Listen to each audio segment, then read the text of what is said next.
woodpecker's tongue is typically twice the length of its beak, able to reach into crevices for insects. The bird's tongue or its saliva is sticky, too, so it can cling to its prey.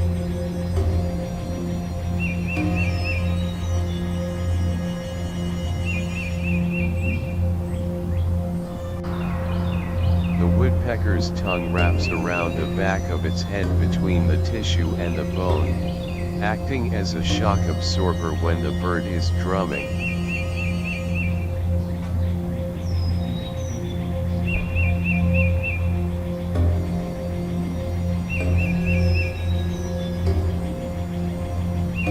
Woodpeckers are birds with feathers on their noses that keep wood debris out of the bird's nostrils while it is boring holes.